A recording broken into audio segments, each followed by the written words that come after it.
안녕하세요. 저는 죽다 살아난 40대 여자입니다. 저는 몇 년 전 제 코앞으로 다가온 죽음을 여실하게 느낀 적이 있습니다. 사람은 누구나 죽지만 그래도 아직 젊었기에 죽음이라는 것이 막연하게 느껴졌는데요. 사실은 죽음이라는 건 늘 내 옆에 있었구나. 당장 내일 무슨 일이 일어날지 모르는 게 사람 인생이구나. 내가 꼭 나이 들어서 침대 위에서 죽을 거란 보장은 없구나. 그런 생각을 많이 했었습니다. 오히려 죽음이 가까이 있다고 생각하니 지금의 삶이 참 감사하고 아름답게만 느껴지는 것 같아요.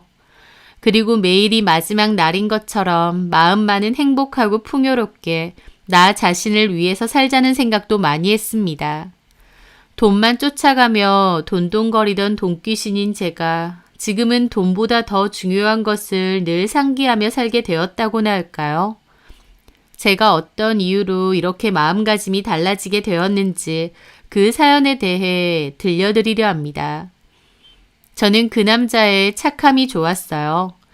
나쁜 남자가 매력적이라는 말도 있지만 저는 착하고 수더분한 남자가 이상형이었습니다. 차갑고 계산적인 아버지 밑에서 자라와서인지 오히려 반대되는 남자에게 끌렸던 것 같아요. 친척분의 소개로 그 남자를 선자리에서 만났는데요. 그 남자는 작은 중소기업에 재직 중이었고 평범한 외모에 수더분하고 순한 성격을 가지고 있었습니다. 눈이 축 처져 있었고 웃음이 많았는데 그 모습에 좀 반했던 것 같아요. 참 인상이 선하다, 착한 사람일 것 같다 생각했죠. 첫 만남에서 서로 호감을 가졌던 그 남자와 저는 자연스럽게 만나게 되었고 1년 연애하고 결혼도 하게 되었습니다. 저는 그때 당시 공구 판매회사에서 ERP 주문하는 업무를 했었습니다. 학교 졸업하고 바로 취업해서 10년 동안 다닌 회사였지만 결혼 후 아이를 낳고 나선 곧 퇴사했어요. 회사 분위기가 엄청 보수적이고 야박한 부분이 많아서 육아휴직 쓰고 출산휴가 쓰는 것을 못마땅해 했거든요. 그리고 어차피 아이도 키워야 하고 그 김에 저도 하고 싶은 게 있었는데 그걸 좀 해봐야겠다 싶었습니다. 제가 하고 싶었던 건 주식이었어요. 회사 사람들이 모이면 주식 얘기를 잘 했었는데 저도 옆에서 곁다리로 듣다 보니 관심이 많이 생겼죠. 주식의 주자도 몰랐던 저는 서점 가서 주식 관련 책을 하나 사서 공부를 시작해 보았습니다. 그런데 재밌더라고요. 무지성으로 남들이 좋다고 하니 투자해보고 이런 건 제 스타일이 아니었습니다. 주식의 기본부터 차근차근 공부해보고 회사의 재정 상태를 파악하는 법, 가치를 따지는 법에 대해서도 나름 이래저래 열심히 공부를 했죠. 누가 시켜서 했으면 안 했을 겁니다. 제가 흥미를 느꼈고 재밌었어요. 어린아이를 키우고 살림도 하다 보니 시간이 몹시 빠듯했는데요. 아이 낮잠 자고 조용히 혼자 노는 시간 등에 틈틈이 공부를 했습니다. 오히려 저만의 시간이 있었기에 아이를 돌보는 것도 많이 힘들지 않고 시간도 잘 갔던 것 같아요. 제가 하고 싶은 취미를 틈틈이 하다 보니 삶의 활력소도 되고요. 저희 남편은 월급이 그렇게 많지 않은 편이었어요. 그래서 남편 월급만으로 생활을 계속한다는 건 좀 힘들었고 그때까지도 제가 따로 모아놓은 돈도 많이 까먹으며 살았죠. 저는 육아를 하면서 재취업을 하거나 일을 하긴 어려우니 주식으로 아이 간식비나 남편 주유비 정도만 벌어보자 결심했습니다.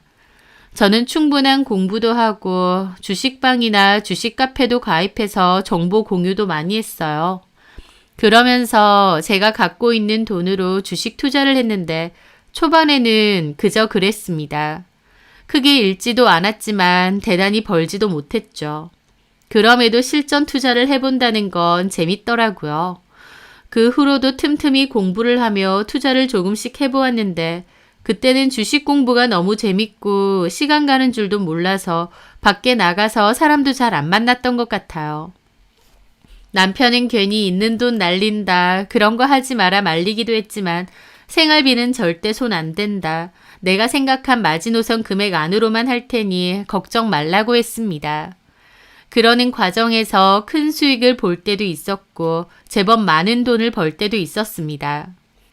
수익이 벌리기 시작하니 더욱 재밌었고 아이가 좀 더 커서 어린이집 보내고 나서부턴 전업으로 주식 투자를 시작했어요. 제 주변에선 돈 날리고 피눈물 흘려봐야 정신 차린다며 전업으로 주식을 하는 저를 안 좋게 보는 시선도 많았습니다. 하지만 저는 그런 사람들의 시선에 보란 듯이 큰 수익을 내기 시작했죠. 당연히 얻기만 한 건 아니고 크게 잃을 때도 있고 투자를 잘못할 때도 왕왕 있었지만 그럼에도 제가 갖고 있는 자산은 차근차근 우상향을 하고 있었습니다. 초반에는 헛바람 들어서 그나마 있는 돈 다 날리겠다고 걱정한 남편과 시댁 식구들이었지만 나중에 제가 꽤 많은 수익을 내는 걸 보고는 서로 주식 종목 알려달라 할 정도였죠. 하지만 저한테는 나름의 원칙이 있었는데요. 그 누구에게도 설령 가족이라고 해도 남편이라고 해도 주식 종목만 알려주고 투자하라고 권유하지 않는다는 겁니다. 주식이라는 게 아무리 제가 공부하고 나름 이것저것 따져서 넣는다는 거지만 그럼에도 변수도 많고 예측이 어려울 때도 많잖아요. 그런데 괜히 다른 사람에게 함부로 권유했다가 잘못되기라도 한다면 그 원망 제가 다 덤태기 쓰는 건데 그것도 부담스럽고 괜히 추천해주고 신경 쓰기도 싫더라고요. 그래서 저는 누가 알려달라고 해도 단박에 거절합니다. 지 혼자 잘 먹고 잘 살려고 한다고 야박하다는 소리 들어도요. 시댁에도 차라리 선물을 드리거나 용돈을 넉넉히 드릴지언정 주식 종목을 알려드리거나 여기에 투자해보셔라 그런 짓은 안 합니다. 심지어 저희 남편한테까지도요. 남편은 자기한테도 못 알려주느냐 섭섭하다 한 적도 있긴 하지만 어쨌든 제가 집에서 살림하고 애보면서도 본인 월급의 몇 배를 벌어들이니 싱글벙글이었어요. 가난이 문으로 들어오면 사랑이 창문으로 도망간다는 말도 있잖아요. 사실 부부가 싸우는 이유 중 대다수가 돈 때문일 경우가 많고요. 저희 집도 남편의 월급이 작고 더군다나 외벌이기 때문에 사실 금전적인 이유로 싸우거나 서운할 일이 많았어야 했는데 저의 재테크로 인해 오히려 여유가 많았고 당연히 돈 때문에 싸울 일도 거의 없었습니다. 외려 저는 남편의 오래된 차를 바꿔주거나 아파트 대출금을 제가 모아둔 목돈으로 중도 상환하거나 하는 등 가계의 보탬이 컸죠. 그러다가 제가 이건 진짜 투자할 만하다라고 확신이 드는 주식 종목이 있었습니다. 어중이 떠중이 회사는 아니었고 이름 있는 대기업이었어요. 제가 공부하고 분석하고 정보도 모았는데 여기는 큰 돈을 넣어두면 무조건 이득이 오겠다 확신이 들더군요. 그래서 사실 저는 좀 무리해서 투자를 했습니다. 사실 그렇게 무리해서 투자하면 리스크도 큰 편인데 그 종목에는 자신이 있었어요. 그래서 아파트 담보 대출금으로 투자를 했습니다. 지금 생각해보면 꽤 무모했던 것 같고 이제는 그런 식으로의 위험성이 높은 투자는 하지 않는데요. 어쨌든 그때는 확신이 들어 꽤나 큰 무리수를 두고 투자를 했던 것 같습니다. 남편도 걱정이 많았지만 그래도 저는 확신이 있었죠. 다행히 제 예상대로 그 주식은 고점을 찍었고 저는 투자한 금액이 많은 만큼 엄청난 수익을 얻게 되었습니다. 만약 제 예상대로 되지 않았다면 지금 생각해도 좀 아찔하네요. 어쨌든 저는 그때 큰 돈을 벌었고 그 돈으로 좀 더 큰 아파트로 옮기기로 했습니다. 그렇게 주식으로 나름 돈을 잘 굴리게 되니 저도 나름 주식으론 일가견이 있다고 자부했던 것 같아요. 그맘때 같은 지역에 살고 있던 친구들 사이에서도 소문이 많이 났죠. 제가 주식으로 큰 돈을 벌었다는 소문이요. 친구들 만나면 너만 버냐 우리도 좀 알려달라 그러는데 저는 본인이 알아서 해야지 주식 권유는 함부로 안 한다고 거절하고 밥은 그래도 잘 샀습니다. 그때 종종 만나던 친구들 무리가 있었는데요. 다 고등학교 동창인 친구들이에요. 고등학교 때도 무리지어서 놀러 다니던 친구들을 지금도 잘 만나는 것이죠. 다만 한 명 빼고요. 송여진이라는 이름의 친구가 있었는데 다른 지역으로 이사를 가면서 쭉 왕래가 없었습니다. 그 친구가 이사간 곳이 거리로 치면 1시간 반 정도의 거리라 엄청 먼 건 아닌데 그 친구가 친구들의 연락을 피하더라고요. 그래서 거의 2년 끊은 채로 살다가 어느 날 다시 저희 고향으로 돌아온 것이었죠. 여진이 말로는 그때 만나던 남자랑 살림 차려서 산다고 그 남자가 사는 지역으로 이사를 갔던 거랍니다. 하지만 약속과 달리 결혼은 안 했고 동거만 몇 년 했다고 했습니다. 그러다가 결국 헤어졌고 다시 고향으로 돌아왔다고 하더군요. 같은 동네에 살던 제 친구들도 돌아온 여진이를 환영했습니다.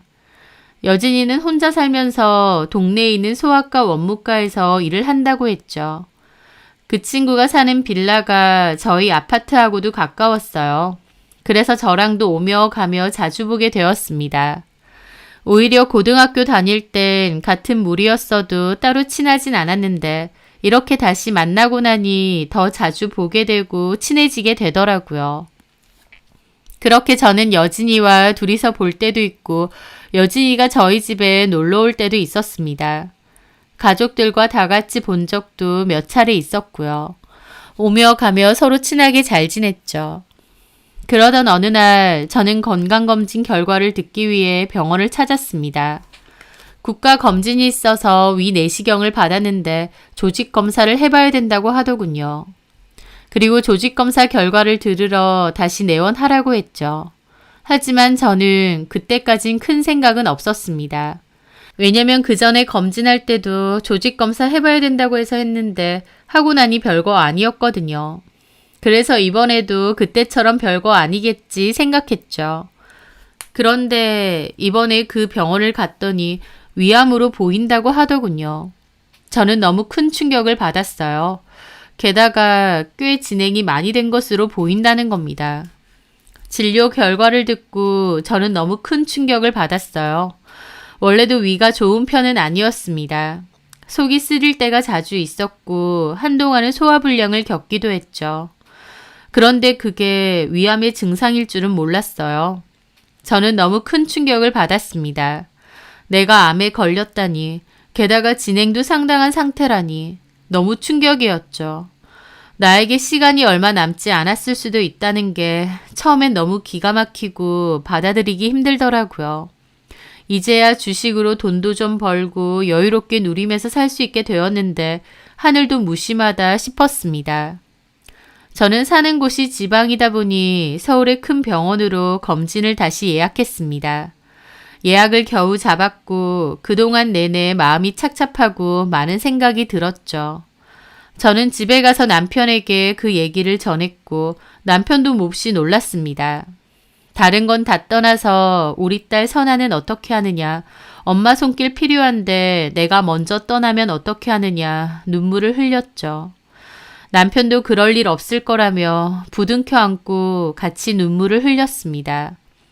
그 후 저는 친구들의 모임에 참석하게 되었어요.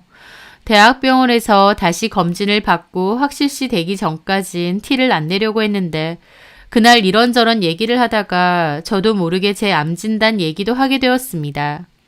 웃고 떠들고 얘기를 하다 저도 모르게 울음을 터뜨렸거든요. 제 암 진단 얘기를 듣고 친구들 모두 놀랐고 저를 위로해 주었죠. 특히 여진이는 눈물까지 글썽이며 저를 위로해 주었습니다. 괜찮을 거다. 요즘은 기술이 좋아서 치료 잘 받으면 얼마든지 나을 수 있다 라고 하면서요. 친구들이 저 대신 슬퍼해주고 위로해주는데 그 모습에 내가 정말 아픈 사람 되었구나 실감이 나더라고요. 그러던 어느 날이었습니다. 남편이 아침에 뭔가를 급하게 찾고 있는 겁니다. 뭐해? 뭐 찾아? 혹시 내 시계 못 봤어? 시계? 내가 사준 거? 내가 분명히 여기 풀러놨다고 생각했는데 안 보이네? 하면서 쩔쩔매며 시계를 찾는 겁니다. 그 시계는 굉장히 고가의 시계입니다. 제가 큰맘 먹고 남편 생일 때 선물한 것이죠. 그런데 그 시계가 안 보인다며 찾고 있는 거예요. 평소 같으면 잘 좀 찾아봐라 했겠지만 그날은 이상하게도 남편의 어리버리한 모습에 화가 나더라고요. 그 시계 얼마짜린데 그걸 잃어버려. 잃어버린 건 아니고. 없다며. 그럼 잃어버린 거지. 내가 못 살아. 당신은 왜 이렇게 칠칠치 못해? 알았어. 왜 이렇게 화를 내? 내가 당신 이러는 거 답답할 때 한두 번이 아니야. 우산 가지고 나가면 우산 아무 때나 흘리고 다녀서 맨날 다시 사고, 뭐 사오라고 부탁해 놓으면 제대로 사온 적이 없어. 사회생활도 한다는 사람이 왜 이렇게 정신 빠지게 살아? 저는 울분에 차서 그랬습니다. 남편도 당황하더라고요. 왜 이렇게 화를 내? 나 죽으면 어쩔래? 나 없으면 당신이 우리 선아 보살피고 키워야 돼. 근데 이렇게 정신 빠지게 살면 어쩔래? 그리고 저는 침대에 주저앉아 울었습니다. 남편이 시계를 잃어버린 것보다 내가 암 말기면 남편이 이제 우리 아이도 돌보고 혼자 살아야 되는데 그 상황이 너무 두렵고 속상했던 것 같아요. 저는 얼굴을 파묻고 울었고 남편도 미안하다며 자기가 정신줄 놓지 않고 살겠다고 같이 울더라고요. 나는 이제 아픈 사람이고 내가 죽을지도 모른다 생각하니 저에게 주어진 하루하루가 그렇게 안타깝고 아쉬울 수가 없었습니다. 그날도 남편에게 너무 화를 낸 것이 미안하더라고요. 치료받으면 괜찮아질 수도 있긴 하지만 또 치료가 잘 안 되고 제 생각보다 빨리 제 삶이 끝이 날 수도 있잖아요. 그맘때 그런 생각을 참 많이 했고 사랑하는 가족들에게 화내지 말자, 더 사랑하면서 살자 그런 생각도 했습니다. 더불어 내 주변 사람들에게도 잘해야겠다 싶더라고요. 그날 저는 친구 여진이가 좋아하는 마늘종 장아찌를 새로 무쳐서 큰 통에 담았습니다. 혼자 살면서 일하는 여진이를 위해서 종종 반찬을 만들어줬는데 이걸 유난히 좋아하더라고요. 그래서 저희 집 거 하는 김에 여진이 것도 같이 했죠. 갖다 주려고 전화를 해보니 마침 오늘은 오전 근무만 해서 일찍 집에 왔다고 하더라고요. 저는 반찬을 싸들고 여진이네 집에 갔습니다. 여진이가 사는 빌라는 주방하고 방이 작은 벽으로 나누어져 있긴 하지만 전체적으로는 원룸 같은 형태입니다. 집이 그렇게 크지 않아서 제가 놀러 가면 주로 방 쪽에 앉아 있어요. 여진이는 차라도 한 잔 줄 테니 기다리라며 주방 쪽으로 갔고 저는 기다리는 동안 너저분하게 되어 있는 침대 이불을 대충 정리해 주었죠. 그런데 그곳에서 보게 되었습니다. 침대 밑에 반쯤 끼어져 있던 시계를 말이죠. 그걸 주워다 보니 그건 제 남편의 시계였습니다. 남편이 잃어버렸다며 호들갑을 떨었던 그 시계 말이죠. 남편에게 시계를 선물하면서 시계줄에 이니셜 각인 서비스도 받았는데 그 이니셜이 그대로 있었습니다. 100% 제 남편 시계였죠. 너무 황당한 겁니다. 제 남편의 시계가 여기 왜 있겠나요? 제가 황망한 얼굴로 그걸 들고 있으니 여진이가 차를 들고 오다가 놀라더라고요. 이게 여기 왜 있어? 이거 우리 남편 건데? 그게... 여진이는 당황한 듯 누나를 굴리더라고요. 그러더니 저번에 우리 소아과에 너네 남편이 선아 데리고 진료왔잖아. 그때 화장실에 이걸 놓고 갔어.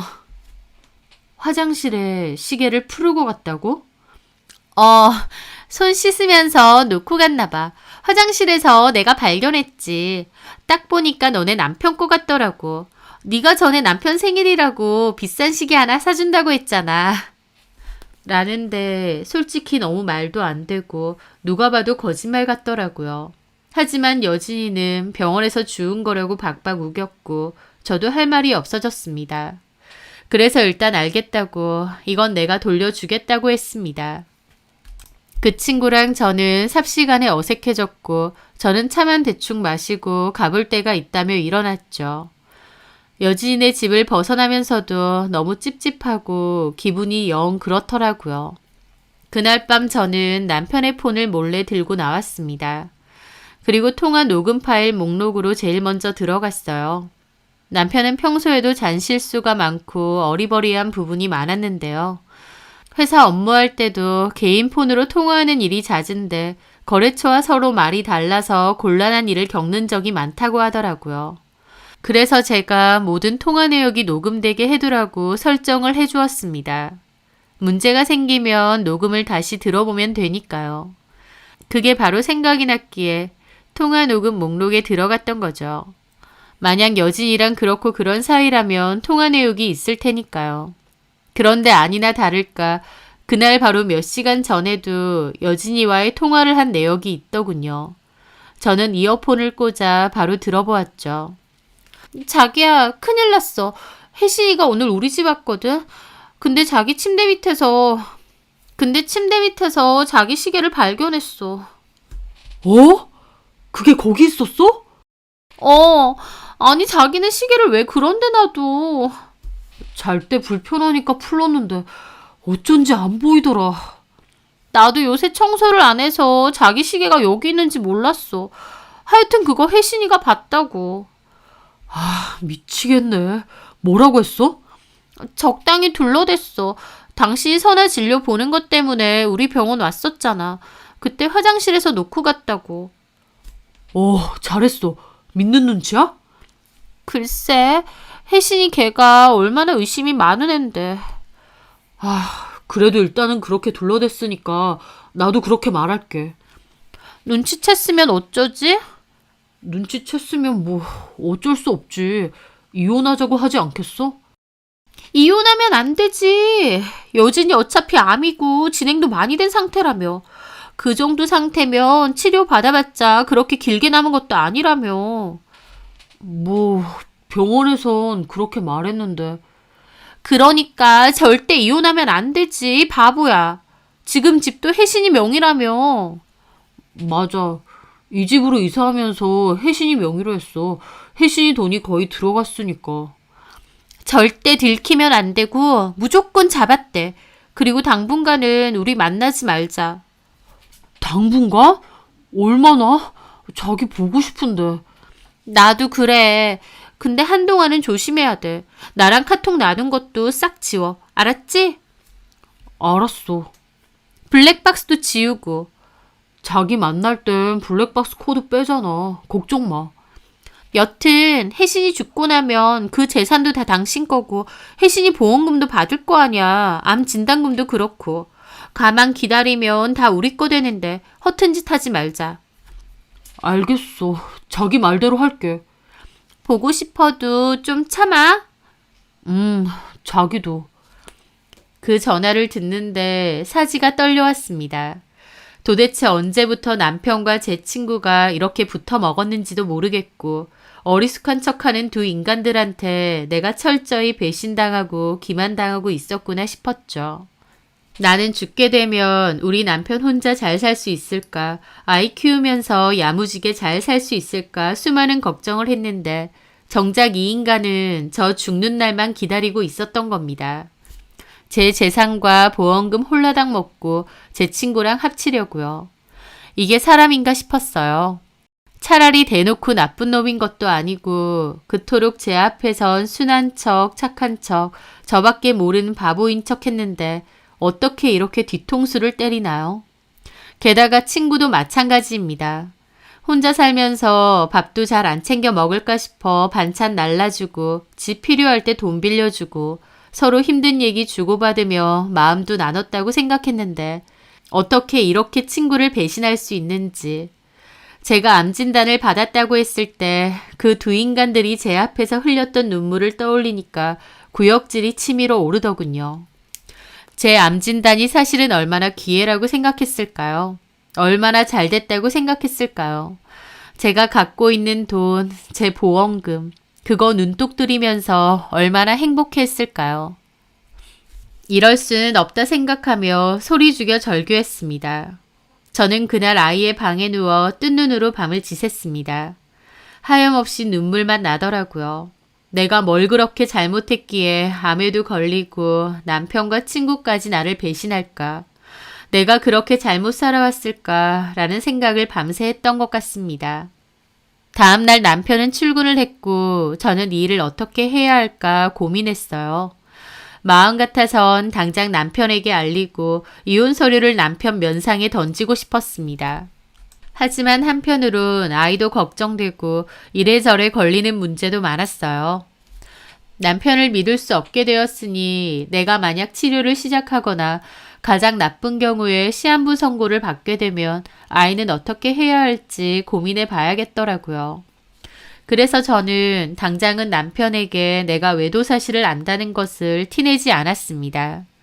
남편 얼굴만 보면 친구 얼굴이 떠오르고 분통이 터졌지만 그래도 꾹꾹 눌러가며 최대한 티내지 않으려고 했죠. 그리고 얼마 있지 않아 저는 서울의 큰 병원에 검진을 받게 되었습니다. 그런데 그곳에서 저는 기가 막힌 일을 겪어야 했어요. 제가 암이 아니었던 거죠. 위험이 심하긴 했지만 그래도 암은 아니었습니다. 저는 진료 기록을 듣고 처음 진료를 했던 병원에 가서 따지게 되었는데 결론적으로 오진으로 판정이 되었습니다. 그러면서 한다는 말이 원무과에 얘기해서 그에 관련된 검진 비용은 보상을 해주겠다고 하는 겁니다. 내가 지금 그 검진 비용 돌려받자고 이러냐며 화가 머리 끝까지 나서 고함을 질렀죠. 암인 줄 알고 그렇게 울고 불고 많은 생각을 했는데 오진이었다니요. 저한테 이런 일이 있을 줄은 몰랐습니다. 그런데 처음에는 화가 정말 많이 났는데 또 조금 지나 보니 보상은 보상이고 오히려 정말 잘된 일이구나 싶었습니다. 암이 아닌 줄 알았는데 알고 보니 암이었던 오진도 아니고 그 반대의 경우니까요. 어쨌든 저는 제가 걱정했던 암이 아니었고 그동안의 마음고생 생각하면 분통은 터지지만 결과적으로는 다행한 일이기도 했습니다.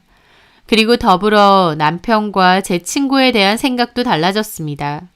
나 죽는 날만 기다리며 꿍꿍이가 있었는데 상황이 달라진 거죠. 이혼은 당연히 할 건데 곱게는 못 해주겠더군요. 저는 제 건강에 걱정이 많으신 친정 부모님께만 사실은 오진이었고 암이 아니었다는 사실을 밝혔습니다. 부모님도 처음엔 화를 펄쩍 내셨다가 나중엔 그래도 암이 아니라서 다행이라고 이제라도 건강관리 잘하라고 눈물을 훔치셨죠. 저는 남편과 제 친구가 노란한 일에 대해서도 전부 말씀드렸습니다. 엄마도 고등학교 친구인 여진이를 잘 아세요. 여진이가 누군지 잘 알기 때문에 더 뒷목 잡고 넘어가셨죠. 저는 이혼을 해야 될 것 같다고 말씀드렸습니다. 다른 것도 아니고 아픈 마누라 죽기만을 기다리며 마누라 친구랑 놀아난 게 사람 새끼처럼 보이진 않는다고요. 친정 부모님도 사위에 대한 배신감이 너무 컸고 제가 원하는 대로 하라고 하셨죠. 저는 부모님께 다만 이 사실을 그 누구에게도 알리지 말라고 당부드렸습니다. 저희 부모님도 걱정 말라고 하셨죠. 저는 제가 사실 암이 아니라는 사실을 남편에게도 시댁 식구들에게도 제 주변 지인들에게도 알리지 않았습니다. 그리고 저는 저만의 복수 계획을 세웠죠. 그냥 순순히 이혼해 주는 것으로 끝내고 싶지 않더군요. 저는 남편에게 그랬습니다. 나 서울에 검진받고 왔잖아. 오. 그때는 나도 경황이 없어서 제대로 말 못했는데 실은 나 6개월 정도 밖에 안 남았대. 수술도 의미 없대. 제 말에 남편은 몹시 놀란 얼굴이었습니다. 하늘이 무너진 것 같은 표정도 짓더군요. 제가 아무것도 몰랐으면 남편 표정을 보고 안타까웠겠지만 저는 이미 다 알잖아요. 그게 얼마나 역겹고 가증스러운지요.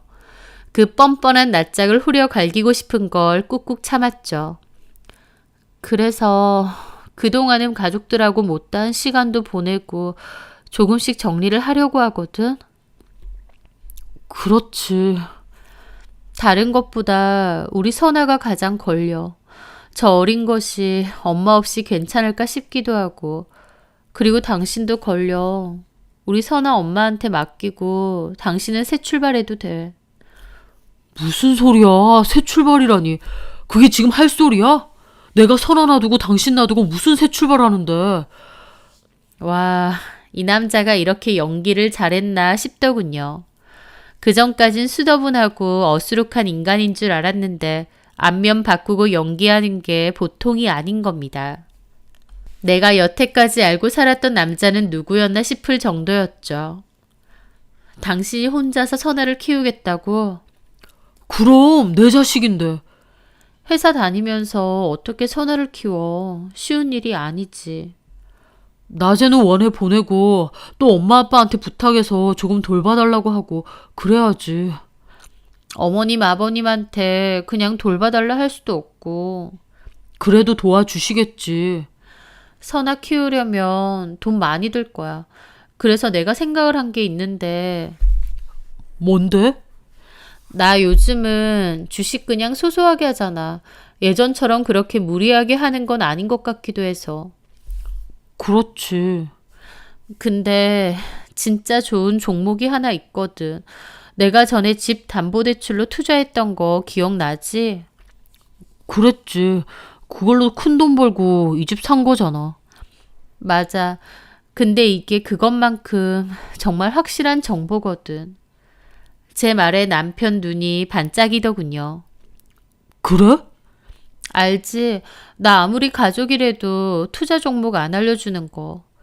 그랬지. 나 지금 갖고 있는 돈 몽땅 털어서 거기 투자할 거야. 있는 주식들도 다 손절하고. 그렇게 올인할 정도로 확실한 데가 있다고? 그럼 내가 엄마 아빠한테 빌려서 나도 해볼까? 어머님, 아버님한테? 어, 당신 내가 누누이 말하는데 돈 빌려서 하고 그러지 마. 원망 들어. 아무리 부모 자식 간이라도 당신이 따로 모아둔 돈은 없지? 내가 그런 돈이 어딨어. 왜? 당신 가만 보니 나 몰래 딴 주머니 좀 차고 있는 것 같던데. 내가 모른 척해서 그렇지. 아니야. 그럼 됐어. 내가 할 거니까 당신은 하지 마. 그냥 혹시나 해서 물어본 것 뿐이니까. 그렇게 저는 일부러 정보를 흘렸습니다. 근데 종목 이름이 뭔데? 저는 회사 이름을 얘기해 주었습니다. 처음 듣는 제약회사였고 남편도 의아해 하더라고요. 좀 작은 회사인가 보네. 처음 들어본다. 자기는 그래도 여태까진 좀 큰 회사들에 투자를 하지 않았어? 여기가 알토란이야. 그리고 조만간 신약 관련해서 큰 이슈도 하나 터트릴 거거든. 그게 진짜 대박이야. 아는 사람만 아는 거지. 나처럼 주식 관련해서 좀 깊게 공부한 사람들이나 정보에 빠삭한 사람들. 그러니까 나도 있는 주식 다 정리하고 그 돈으로 여기 올인할까 싶은 거라니까. 와, 그렇구나. 지금은 확실히 저평가되어 있는데 나중에는 이 돈으로 절대 못 사지. 이런 주식은. 당신 해안이야. 내가 알지. 하여튼 당신은 하지 마. 내가 알아서 할 테니까. 알았지? 하지만 남편은 뱀처럼 눈을 번들거리더라고요. 제 당부와 달리 돈을 어디서 끌어모을까 생각하는 것 같았습니다. 시한부 마누라가 마지막으로 알려주는 고급 주식 정보. 남편은 이 기회를 절대 놓칠 리가 없었죠. 저는 그 뒤로도 틈틈이 남편 폰으로 여진이와의 통화를 엿들었습니다. 아니나 다를까 이 얘기도 하더라고요. 해신이 길어봤자 6개월이래. 어머, 정말? 치료도 수술도 의미 없나 봐. 진짜 얼마 안 남았네. 좀 안타깝긴 하지만 우리한텐 잘된 일이기도 하지. 그렇지. 혜신이한테 미안하지만 그래도 산 사람은 살아야 되니까. 참, 그리고 이건 만나서 얘기할까 했는데 뭔데? 혜신이가 주식 정보를 줬어. 정말? 걔 절대 그런 거 안 알려주잖아. 맞아, 나한테도. 근데 죽을 때가 다 되어가서 그런지 알려주더라고. 혜신이 본인도 갖고 있는 주식까지 다 털어서 투자할 거래. 그렇게나 확실해? 그게 뭔데? 나도 알려줘. 근데 자기한테 알려주면 나한테는 뭐 떨어지는 거 있나? 이 정도로 고급 정보인데? 그리고 자기 돈은 있어? 혜신이가 알려주는 거면 지금 집 전세금이라도 투자해야지. 혜신이도 그렇게 해서 지금 집 산 거라며. 맞아. 그때는 우리 망하는 거 아닌가? 혜신이가 미쳤나 했는데 집사람이 주식 쪽으론 기가 막히잖아. 결국 대박 났지. 그럼 자기도 돈은 있다 이거야? 없어도 마련해야지. 내가 돈 벌면 자기도 좋은 거 아니야? 어차피 나중에 나랑 합칠 건데. 돈 벌게 해주면 나중에 딴 생각할까봐 그렇지. 나를 그렇게 봐? 장난이야. 사실 나도 투자를 좀 하려고. 무슨 돈으로? 비상금이라고 해봤자 얼마 안 되고 그래서 좀 빌릴까 해. 은행에서? 은행 마통을 뚫던지 아니면 업체를 좀 쓰던지. 이자가 좀 세긴 할 테지만 나중에 주식 잘 되면 그걸로 갚으면 되니까. 그 정도로 확실하기만 하다면. 내가 보니까 벌써부터 조금씩 오르는 것 같더라고. 이왕이면 빨리 좀 사야 될 것 같아. 알았어. 나도 바로 집주인한테 얘기해야겠다. 그 둘은 제 계획대로 움직이고 있었습니다. 저는 어디 두고 보자며 이를 아득바득 갈았죠. 그리고 조용히 변호사 사무실 가서 상담도 하고 이혼 준비를 했습니다. 남편이 상간녀와 나눈 통화 내역이 다 있었기에 외도 증거는 충분했습니다. 그리고 저희 집이나 차도 제 명의이기도 하고 결혼 생활이 그렇게 길지도 않은 데다 기본적으로 제가 불린 자산들이라 기여도도 제가 훨씬 높다고 했어요. 법정으로 가도 남편의 몫은 그렇게 크지 않을 거라고 하더군요. 그리고 더불어 상간소송도 바로 진행하기로 했습니다. 저는 여진이의 병원으로 소장을 전달하기로 했고 남편 소장도 일부러 회사로 전달했습니다. 그리고 남편과 여진이가 주식에 투자를 했다는 것을 알게 된 후로 저는 바로 이혼 통보를 하기로 했습니다. 그날 저녁 남편에게 이혼 서류를 건넸어요. 이혼 서류라니 갑자기 이게 뭐야? 짐도 싸놨어. 여진이네 집으로 보낼까 하다가 직접 들고 가는 게 나을 것 같아서. 남편은 예상 못했다는 듯 입이 뜨악하더라고요. 본인은 저를 제대로 속이고 있다 생각했나 봐요. 제가 알 거라곤 예상 못했던 것 같더군요. 여보, 왜 그래? 요진 씨랑 나랑 무슨 사이라고? 설마 전에 시계 그 일 때문이야? 그거라면 내가 소아과에 시계를 놓고 와서. 마누라 죽을 날만 기다리면서 마누라 친구랑 붙어 먹으니 좋디? 내가 아무것도 모르는 줄 알았어? 아무 말 안 하니까 내가 상 등신으로 보였냐고. 여보, 증거 차고 넘치게 있어. 둘이 그렇고 그런 사이라는 거. 내가 증거도 없이 이럴 것 같아? 너나 속여진 그년이 인간이야? 나 죽는다니까 신나서 둘이 붙어먹을 생각밖에 안 했지? 악마 같은 것들. 어떻게 인간의 탈을 쓰고 그러냐? 이혼 서류 도장이나 찍어. 이게 싫으면 소송 들어갈 거야. 나 준비 다 해놨어. 그리고 우리 선아 못 볼 생각하고. 여보, 이러지 마. 이게 무슨 소리야? 왜 이래? 뭘 왜 이래야? 짐 들고 송여진 그년 집으로 가라니까? 남편은 단호한 제 말에 멍한 얼굴로 한참 생각하더라고요. 그러더니 눈빛까지 바뀌어서는 당신 얼마 남지도 않았잖아. 근데 이혼? 얼마 남지도 않은 인생을 이혼하고 소송하고 그렇게 보내야겠어? 하는 겁니다. 저 말을 듣는데 진짜 상종 못할 쓰레기구나 싶더군요. 저는 가서 뺨을 날렸습니다. 왜 때려? 하더니 저까지 때리려고 하는 겁니다. 결혼 생활 동안 이런 모습은 처음 봤어요. 적반하장도 유분수지 정말 밑바닥까지 쓰레기더군요. 때려봐. 어차피 시한부 선고받은 와이프 어디 한번 때려봐. 내가 눈에 뵈는 게 있을 줄 알아? 너 생매장 시켜줄 테니까 어디 한번 때려봐. 하고 소리치니까 남편놈 깨갱하더라고요. 에라이 인간아. 도대체 언제부터 송여진이랑 그랬는지 모르겠는데 너나 송여진이나 둘 다 짐승들이나 다름없어. 아니 짐승들도 너네 같은 짓은 안 하지. 나가. 그녀한테 보내줄 테니까 나가라고. 이혼 서류에 도장이나 찍고. 난 이혼 안 해. 왜? 내 보험금 아쉬워서? 꿈도 꾸지 마. 수익자 다 바꿔놨어. 이 집, 이것도 마찬가지야. 나 다 알아봤어. 당신 이 집에 들어간 몫은 철저히 계산해서 돌려줄 테니까 그 외의 것들은 기대도 하지 마. 뭐가 좋다고 내가 당신한테 주겠어? 남편은 안 나간다고 내 집에서 왜 나가느냐 생난리를 치더라고요. 막상 이혼 얘기 오가고 보니 서로 밑바닥까지 보고 싸운 것 같습니다. 하지만 저는 남편 출근한 틈을 타 남편 짐을 송혜진 집으로 보내버리고 저도 친정에 가 있었습니다.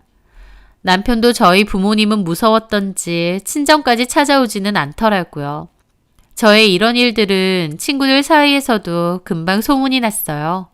한 친구가 전해주는 말로는 송혜진이라는 병원으로 상간 소장이 와서 거기 직원들도 다 알았대요. 제가 그걸 노리고 보낸 거거든요. 어디 개망신 당해보라고요.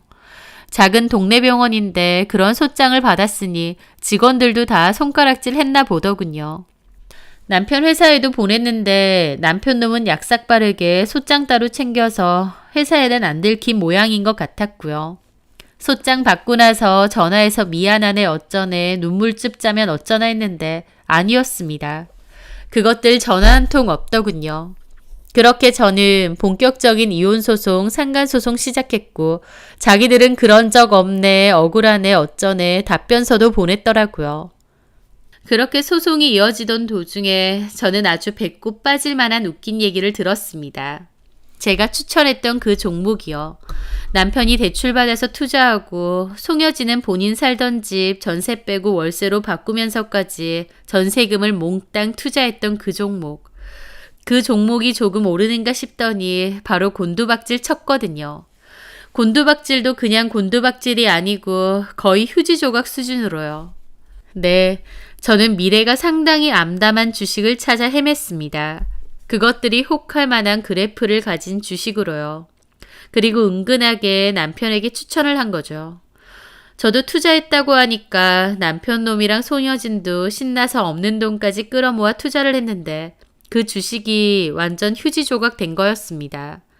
그전까진 사과 한마디 없던 남편도 그제서야 전화를 하더군요. 당신이 사라고 했던 그 주식 완전 망했다고. 당신 알아? 그랬어? 잘 안 됐네. 잘 될 줄 알았는데. 뭐? 장난쳐?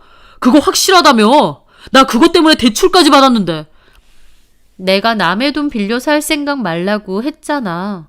남의 말 안 듣더니 뭐 어쩌겠어. 네 선택인데. 송혜진한테 가서 좀 도와달라고 하든가. 여지도 전세보증금 다 털어놨다고. 그 말에 저는 웃음 터져 나오려는 걸 참았습니다. 아이고 그러셨어요. 정보 있다고 내 언니한테도 홀랑 다 알려주셨어요. 나는 내 주식 정보를 네 내언니한테 알려주라고 한 적이 없어. 니들끼리 그렇게 한 거지. 뭐가 어째? 너 일부러 이랬지? 너도 투자한 거 맞아? 했어. 한 5만 원 넣었나? 5만 원 날려먹었네. 아까워라. 뭐? 투자는 본인 의지로 하는 겁니다. 알겠니? 와, 너 진짜 무섭다. 지독해. 아무리 그래도 내가 선아 아빠인데 나를 망치려고 작정했어? 그 더러운 입에 우리 선아 이름 올리지도 마. 너는 자식 생각해서 애엄마 친구랑 바람 폈냐? 뭘 잘했다고? 당신 시한부야. 그거 까먹었어? 뭐 살면 얼마나 산다고 이렇게까지 악독하냐? 라는데 너무 기가 막히니 웃음까지 나더라고요. 너는 정말 갱생이 안 되는 쓰레기다. 아무리 너랑 나랑 이혼 소송 중이라고 해도 사람으로서 기본적인 예의도 없구나. 살면 얼마나 산다고? 나 참, 너는 무한하게 살아서 그따위로 사니? 어쨌든 당신은 끽 해봤자 몇 개월 남지도 않았고. 오진이래. 뭐? 나 죽는 줄 알고 신났나 본데 그 기대 깨트려서 어쩌지? 대학병원 가서 검사했는데 오진이었어. 나 암 아니라고. 암이 아니야? 그래. 내가 죽긴 왜 죽어? 죽일 짓 한 너랑 송여진을 죽였으면 죽였지. 나 안 죽어. 악착같이 살 거고 보란 듯이 떵떵거리면서 살 거야. 너랑 송여진 망해가는 거 구경하면서. 남편은 아무런 대답이 없더군요. 제가 암이 아니라고 하니 충격받은 것처럼요. 내가 암이 아니라고 하니 섭섭한가 보네. 너 같은 인간을 남편이고 애아빠라고 생각하고 살았구나 내가. 다시는 이런 일로 전화하지 마. 소송이나 똑바로 끝내자.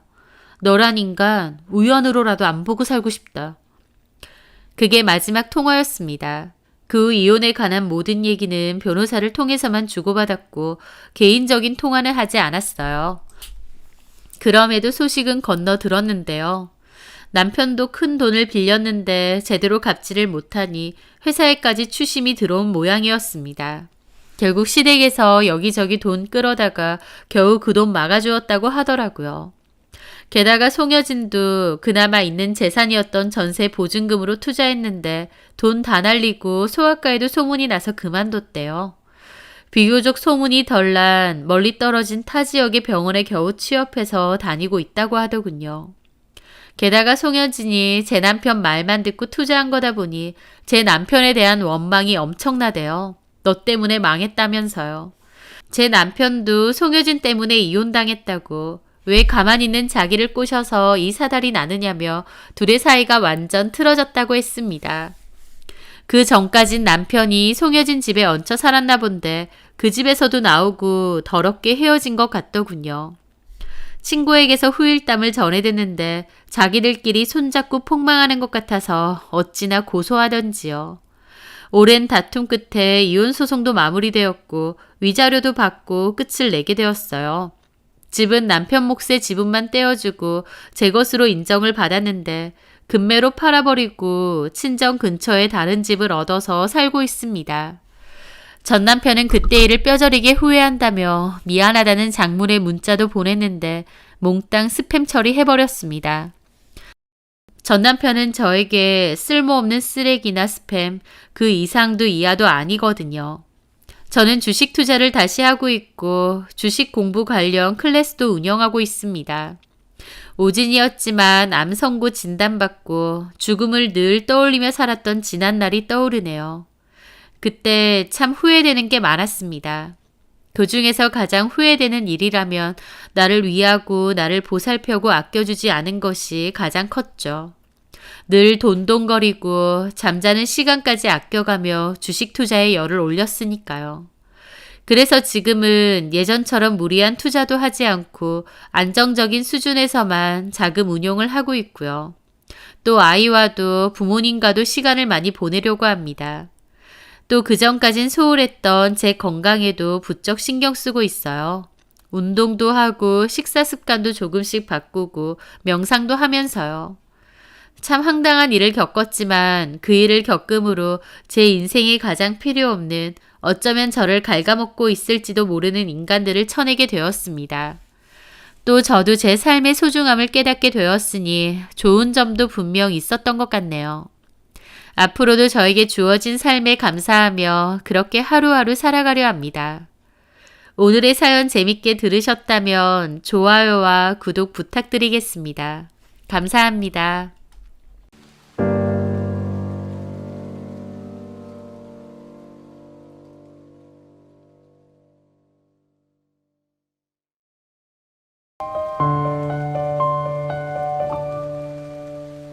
여러분은 효자라는 말을 들으면 어떤 이미지가 떠오르시나요? 아마 따뜻하고 믿음직스럽고 부모님께 헌신하는 그런 모습을 그리실 겁니다. 제 전남편이 바로 그런 효자였습니다.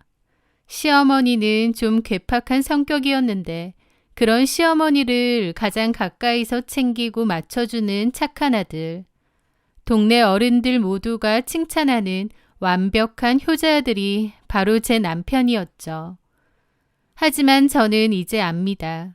그 완벽한 가면 뒤에 숨겨진 얼굴이 얼마나 소름 끼치는지 말이죠. 이 사연을 듣는 구독자 여러분들과 저처럼 평범한 사람들은 절대 이해하지 못할 그런 사건일 겁니다. 이혼하고 한동안 저도 이 사건을 입 밖으로 꺼내지도 못했습니다. 이혼의 경험이 슬프거나 억울해서가 아니라 너무나 비현실적이고 너무나 추악해서 떠올리고 싶지 않았거든요. 하지만 시간이 약이라더니 이제는 좀 가벼운 마음으로 말할 수 있게 되었네요. 제가 이혼하게 된 이유와 그 착한 효자들이라는 가면 뒤에 숨겨져 있던 진실에 대해 말해보려 합니다. 시어머니와 저는 결혼 준비 때부터 그리 사이가 좋지는 않았습니다. 시어머니는 6층짜리 건물을 소유하고 계세요. 시아버지는 돌아가시고 안 계시고요. 남편은 그런 시어머니 건물을 책임지고 관리하는 일을 합니다. 시어머니는 건물까지 소유하고 있을 정도로 여유가 있으신 분인데도 돈에 있어서는 굉장히 인색하신 분이었어요. 처음 시어머니하고 제 사이가 틀어진 일은 혼수 때문이었습니다. 시어머니가 저희 신혼집을 장만해 주셨는데요. 시어머니가 사주신 건 맞지만 또 엄밀히 말하면 남편이 산 거기도 합니다. 그게 무슨 말이냐면요. 남편은 어머님 건물 관리를 10년 넘게 했는데 월급은 정말 최소한으로 거의 알바비에 가까운 돈만 받았대요. 어머님 말로는 남편에게 줄 월급 중 당장 쓸 것만 일부 주고 나머지는 어머님이 따로 관리해 준다고 했답니다. 그리고 결혼해서 집 살 때 그거 보태준다고 하셨다더군요. 엄마 말이라면 다 고지고대로 듣는 남편은 알겠다고 했고요. 그러니까 신혼집을 사는데 들어간 그 돈은 남편의 지난 10년간의 월급이기도 한 거죠. 그래서 결론적으로 어머님이 신혼집을 사주신 거긴 하지만 거기에는 남편 돈도 상당히 들어가 있는 거였습니다.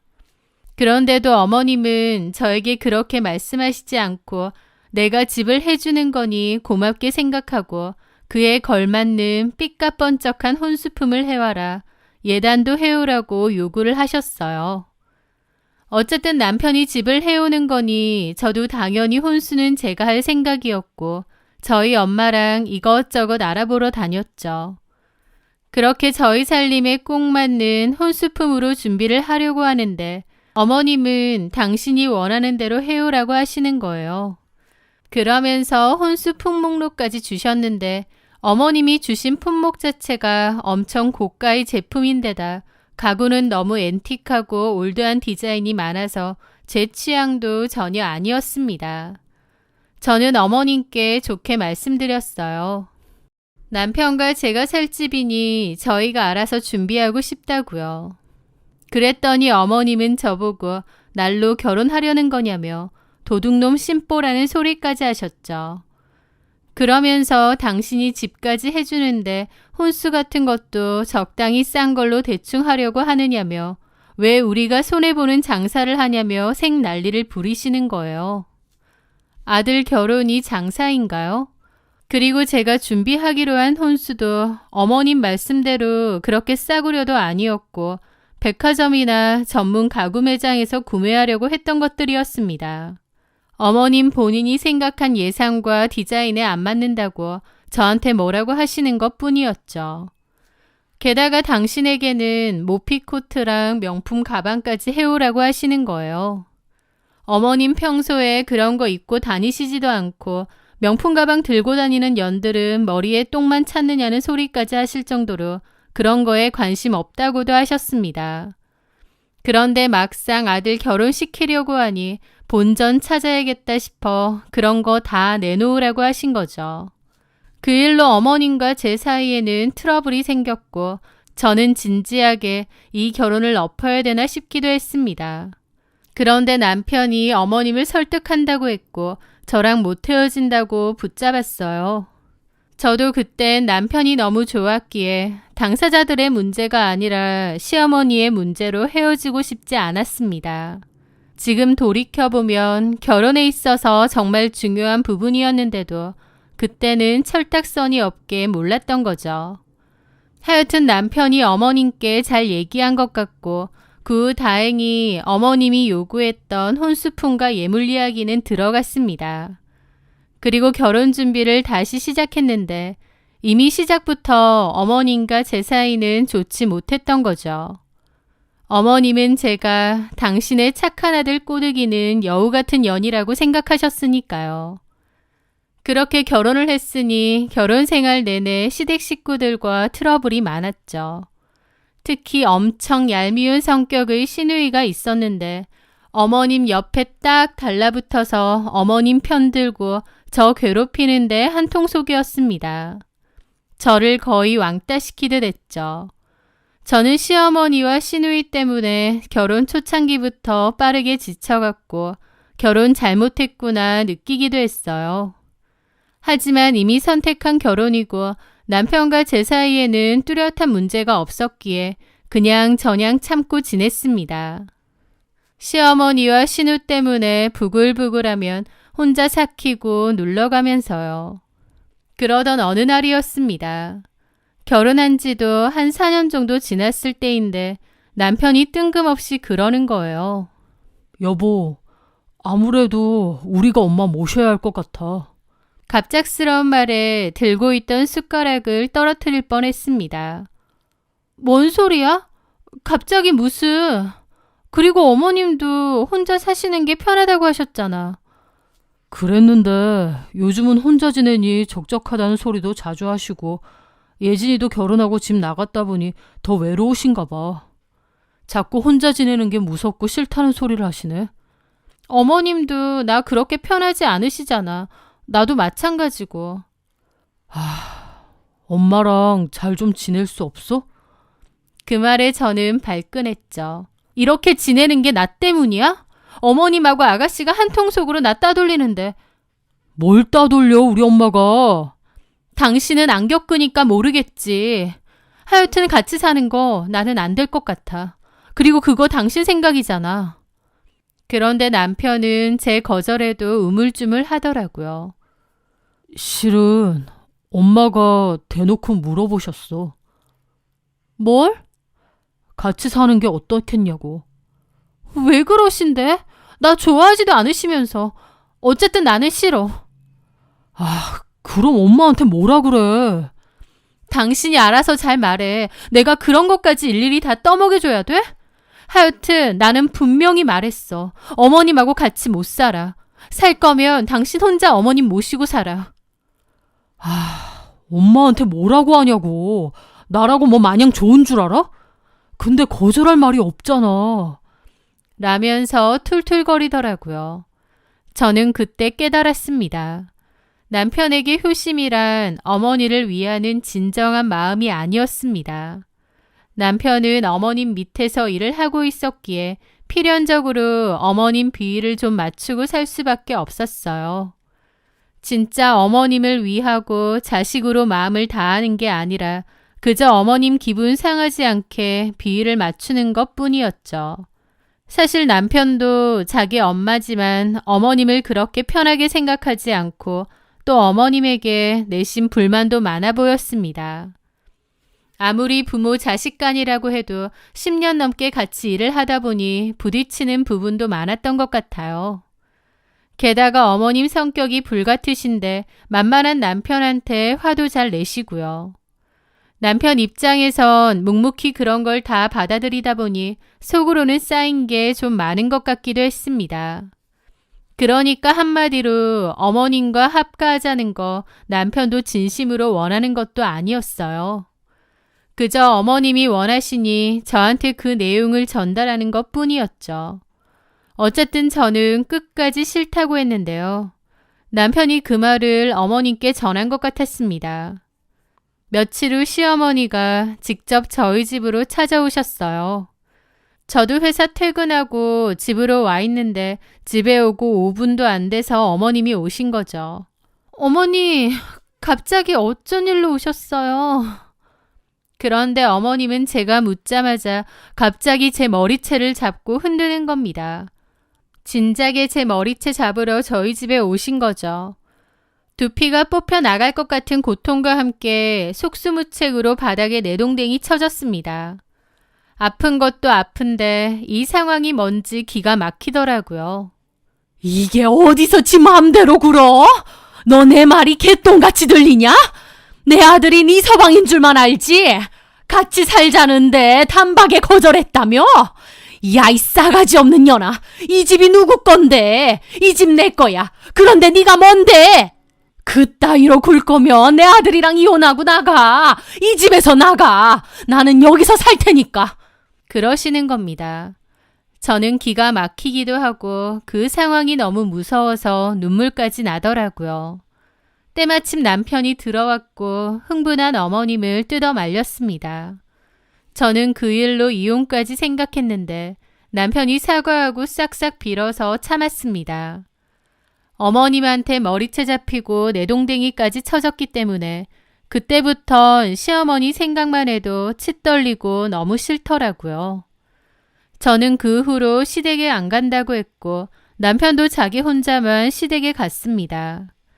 그 일로 시어머니와 신우가 제 욕을 엄청 했지만 제할 바 아니었습니다. 그냥 이대로 인연 끊고 살고 싶은데 남편이 어머님 밑에서 일하니 그것도 쉽지 않고 또 남편도 그럴 생각은 전혀 없었죠. 자기 어머니하고의 관계도 끊어낼 수가 없었고 그렇다고 저랑 이혼도 못한다고 하는 그런 상황이었던 겁니다. 사실 제가 좀 더 확고했더라면 이혼을 했겠죠. 하지만 저도 그때 당시만 해도 이혼까지는 생각하지 않았던 것 같아요. 하지만 마음 한켠에는 이렇게 계속 살 수는 없다. 끝을 내든 뭔가 있어야 된다라는 생각은 계속 있었죠. 제가 시어머니를 잘 안 보게 되면서부터 남편과 제 사이도 점차 안 좋아지기 시작했습니다. 남편은 제가 좀 더 어머님한테 곰살맞게 잘했으면 이렇게 되지 않았을 거라고 은근히 저를 원망하는 듯 했고 그런 모습에 많이 싸웠죠. 그렇게 냉전이 계속되던 어느 날이었습니다. 갑자기 엄청난 사건이 터졌어요. 그날은 자고 있는데 갑자기 전화가 울렸고 남편이 받았습니다. 그런데 병원 응급실이었어요.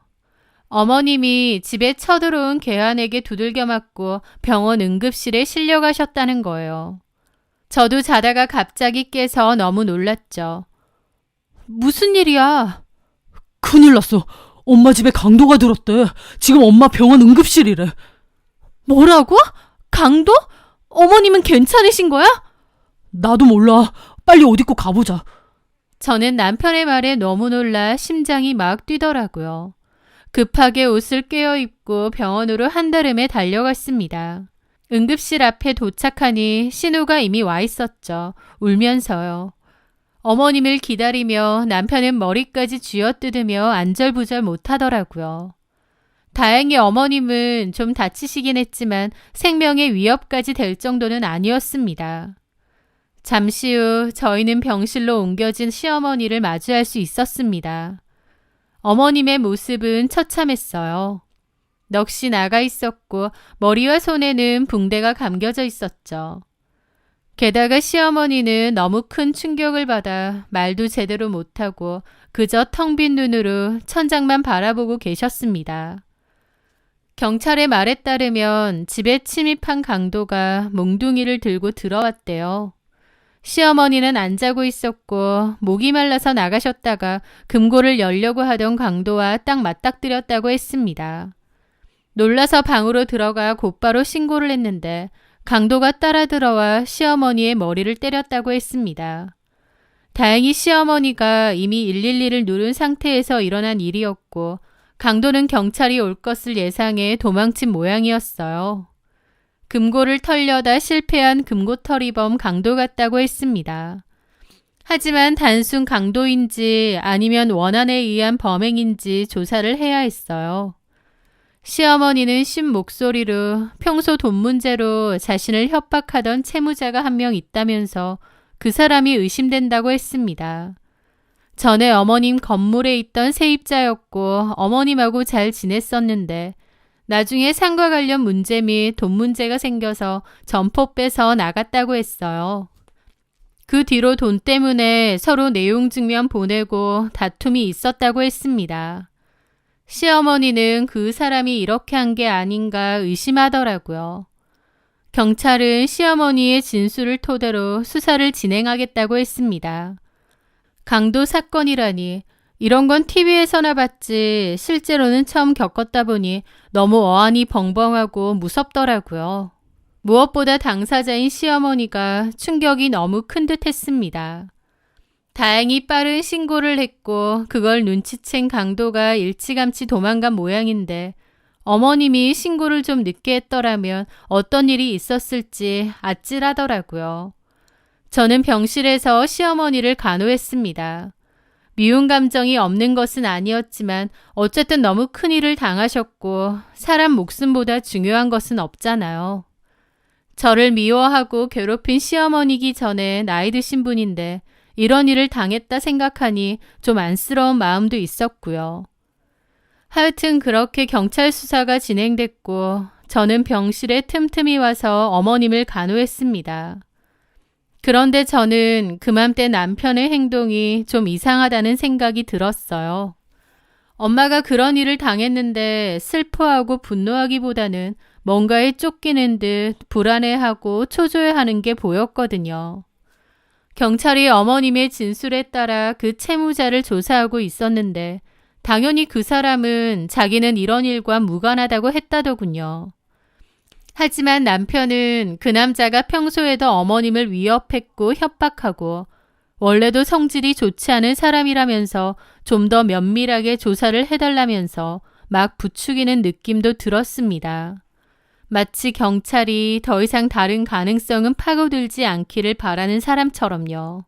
남편의 행동이 묘하게 어딘가 이상하고 부자연스럽더라고요. 불안하고 초조해 보이기도 하고요. 저는 그런 남편이 참 이상하다 생각했는데 그 일이 있고 얼마 지나지 않았을 때였습니다. 어머님의 병간호를 하고 집으로 돌아왔는데 남편은 마침 소파에서 잠이 들었더군요. 그런데 남편 앞에 있는 핸드폰으로 그 카톡이 온 겁니다. 그런데 그 카톡 내용이 오빠 전화 가능해? 였습니다. 오빠라니 뭔가 좀 석연치 않은 카톡이었죠. 저는 고민 끝에 그 카톡을 확인해 보게 되었어요. 그리고 알게 되었습니다. 남편에게는 상간녀가 있었다는 사실을요. 저는 미련하게도 그때까지도 전혀 남편의 외도를 눈치채지 못했습니다. 남편에게 여자가 있었다니 너무 충격이었죠. 남편은 그 여자와 만난 지 꽤 된 것 같고 남편에게 오빠라고 하는 거나 프로필상의 사진도 그렇고 저보다는 훨씬 어려 보이더라고요. 좀 더 자세하게 읽다 보니 그 여자는 어머님 상가 2층에 있는 피부관리샵 원장이라는 것을 알게 되었습니다. 남편이 그 건물 관리를 하다 보니 오며 가며 마주치다가 눈이 맞은 모양이었어요. 이 인간이 나 몰래 바람을 피웠다니 너무 기가 막혔죠. 그 여자는 남편더러 관리실 놀러 오라느니 저녁 먹고 가자느니 봐도 또 보고 싶다느니 난리 부르스였습니다. 남편 역시도 좋다쿠나 헤헤실실 거리고 있고요. 제 앞에서 남편은 늘 무덤덤하고 차분한 성격인 줄 알았는데 상간녀에게는 딴판이더라고요. 그런데 남편이 바람을 피웠다는 것보다 더 충격적인 진실이 숨어 있었습니다. 그 카톡 대화방 내용을 처음부터 끝까지 다 읽은 저는 심장이 발끝까지 떨어지는 것 같았죠. 그 안에는 인간이라면 차마 저지를 수 없는 끔찍한 대화들이 고스란히 담겨 있었거든요. 오빠, 나 돈 때문에 미치겠어. 우리 오빠도 또 돈 사고 치고. 오빠가 나 좀 도와줄 수 없을까? 나도 결혼하고 나서 우리 와이프가 내 월급 다 관리하고 있어서 여유가 별로 없는데. 그래도 건물주 사장님이 오빠 엄마잖아. 건물주 아들인데 그렇게 돈이 없다고? 그렇긴 한데 저기 있잖아. 내가 할 말이 있긴 한데 너 지금 통화 가능하지? 지금은 좀 어려운데 그냥 톡으로 해. 톡으로 할 얘긴 아니고 큰 돈 벌 수 있는 일이 있긴 한데. 진짜? 뭔데? 근데 좀 위험할 수도 있는 일이라서 일단 통화하자. 그렇게 하고 톡은 끊겨 있더라고요. 그리고 그 다음 톡은 이렇게 이어져 있었습니다. 너네 오빠한테 잘 얘기했지? 그렇긴 한데 너무 떨리고 무섭네. 우리 오빠 걸리면 어떡해? 잘해야 돼. 실수 없이. 엄마가 여기저기 원한 산 사람이 많아. 돈 문제 때문에. 그래서 괜찮을 거야. 나도 그렇게 진술할 거고. 알았어. 그러면서 남편은 상간녀에게 저희 시어머니의 집 구조, 금고 위치, 심지어 금고 비밀번호까지 상세하게 알려주었습니다. 저는 입을 틀어막았죠. 한마디로 어머님의 강도 사건은 다 남편이 꾸민 짓이었던 겁니다. 남편은 그 상간녀의 친오빠를 이용해 범행을 저지르려고 했더군요. 게다가 시어머니가 돈 때문에 원한을 산 채무자가 있다는 사실을 이용해 그 사람에게 죄를 뒤집어 씌울 계획까지 세웠고요. 어머님 강도 사건이 터진 후에 둘의 대화는 더 과간이었습니다. 어쩌지? 오빠도 이런 일은 처음이라 너무 당황했나 봐. 오빠네 어머니가 자고 있을 때 해치우려고 했는데 오빠 어머니가 잠도 안 자고 갑자기 튀어나와서 신고까지 해버리니까 너무 당황했대. 일단 만나서 얘기하고 이런 카톡은 하지 마. 내가 갈 테니까 일단 나와. 그 카톡이 끝이었습니다. 그리고 좀 전에 상간녀가 통화 가능하냐고 톡이 왔던 거고요. 그 톡을 다 읽은 저는 휴대폰을 쥔 채 바닥에 주저앉았습니다. 온몸이 사시나무처럼 떨렸습니다. 분노를 넘어선 공포가 저를 덮치더군요. 제가 지난 몇 년간 함께 살아온 남자, 그 다정했던 남편은 사실은 악마 그 자체였습니다. 자신의 어머니를 돈 때문에 저렇게 처참하게 만들고도 눈 하나 깜짝하지 않는 사람의 탈을 쓴 악마였던 겁니다. 저는 그날 밤 뜬 눈으로 밤을 새웠습니다. 그리고 결심했습니다. 이 지옥 같은 연극을 내 손으로 끝내겠다고요. 저는 조용히 그들의 모든 대화 내용을 캡처하고 제 개인 이메일로 전송했습니다. 그리고 다음 날 경찰서에 들렀다가 어머님이 계신 병실에 다시 찾아갔습니다. 시어머니한테도 이 진실을 얘기해줘야겠다고 생각했거든요. 그런데 어머님은 제가 병실에 들어설 때부터 저를 마음에 안 든다는 듯 쳐다보고 있는 겁니다.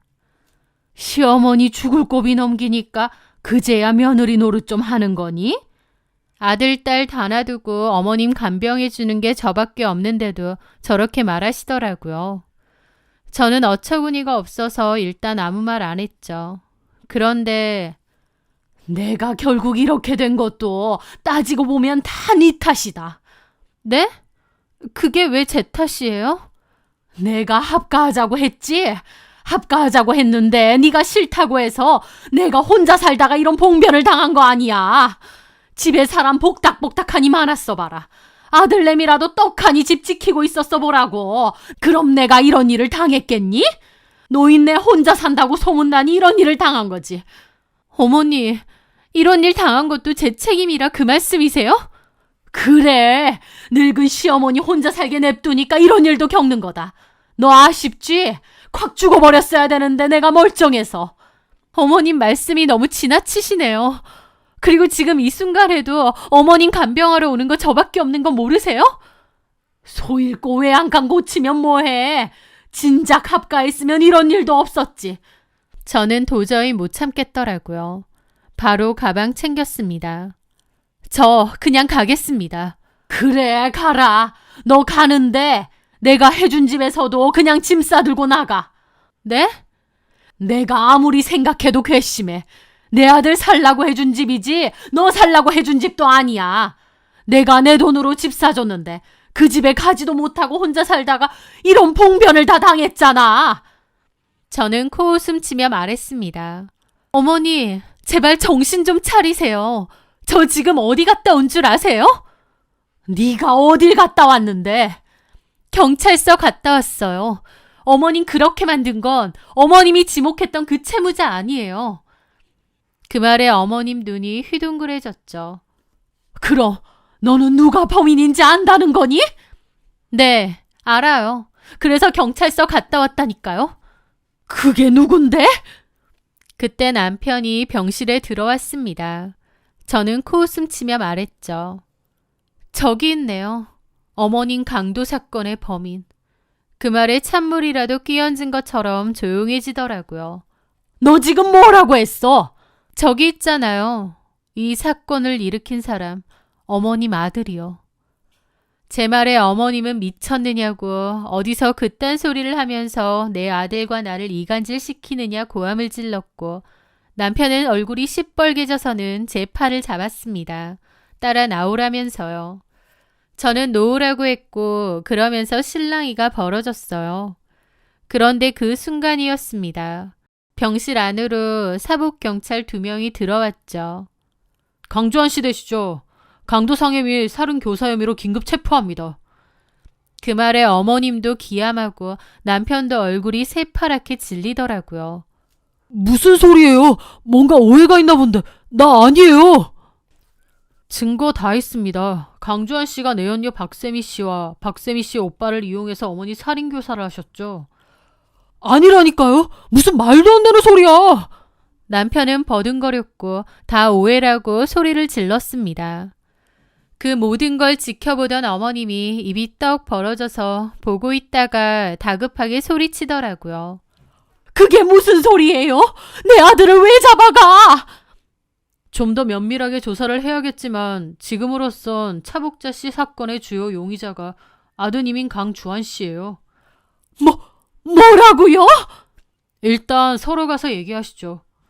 남편은 그렇게 아니라고 외치며 경찰에 끌려갔고 어머님은 너무 큰 충격으로 어버버했습니다. 그러더니 저한테 그러는 겁니다. 저게 다 무슨 소리야? 들으셨잖아요. 어머님 그 사건 다 저 사람이 꾸민 짓이에요. 어머님 재산 노리고 어머님 보험금까지 노리고요. 뭐라고? 주한이가 왜? 어머님 속으로 낳은 자식인데 저 속을 제가 어떻게 알겠어요. 그러면서 다 저 때문이라고요? 아니요. 다 어머님 아들이 저지른 짓이잖아요. 어머님은 충격으로 뒷목을 잡으며 쓰러질 뻔했고 저는 일단 간호사를 불렀습니다. 그리고 그 병실을 빠져나왔죠. 경찰 조사를 통해 남편은 어머님에게 원한이 깊었고 어머님의 돈을 노려 이 같은 짓을 저지른 사실이 밝혀졌습니다. 어머님이 아들이라고 월급도 제대로 안 주고 일을 부려먹은 것에 오랫동안 앙심이 있었던 데다 상간녀도 맨날 돈돈거리니 이런 일을 꾸민 것 같더라고요. 본인이 직접 나서지 않고 범죄 사건으로 만들어서 어머님에게 해를 가하고 본인은 피해자인 척하면서 어머님 돈을 통째로 꿀꺽하려 한 거죠. 게다가 남편은 만약 일이 잘못될 경우 모든 죄를 상간녀와 그녀의 오빠에게 뒤집어 씌우고 빠져나갈 계획까지 세웠다는 사실도 밝혀졌습니다. 이 사실을 알게 된 상간녀는 경찰 조사에서 자신이 아는 모든 것을 털어놓으며 남편에게 원망을 퍼부었다고 했죠. 결국 법의 심판대 앞에 선 세 악마는 서로를 물어뜯으며 함께 지옥으로 떨어졌습니다. 남편과 상간녀 그리고 그녀의 오빠까지 징역형을 선고받게 되었죠. 시어머니는 모든 진실이 밝혀진 후 충격으로 쓰러져 지금은 요양병원에 계신다고 하더군요. 저는 그 후 진행된 이혼 소송을 통해 이혼을 했습니다. 제가 그날 남편의 카톡을 발견했으니 망정이지 아니었으면 이런 배우가 있는지 꿈에도 상상 못했을 겁니다. 남편은 어머님에 대한 원망이 컸다지만 사실 직접적인 원인은 돈이 컸습니다. 그러니까 한마디로 돈 때문에 어머님을 해하려 한 거죠. 그 생각을 하면 모골이 송연합니다. 자기 어머니한테도 그렇게 하는데 저한테 안 그러겠나요? 만약 그 상간녀와 관계가 깊거나 제가 필요 없다고 판단되면 저한테도 그런 짓을 저질렀을 것 같더라고요.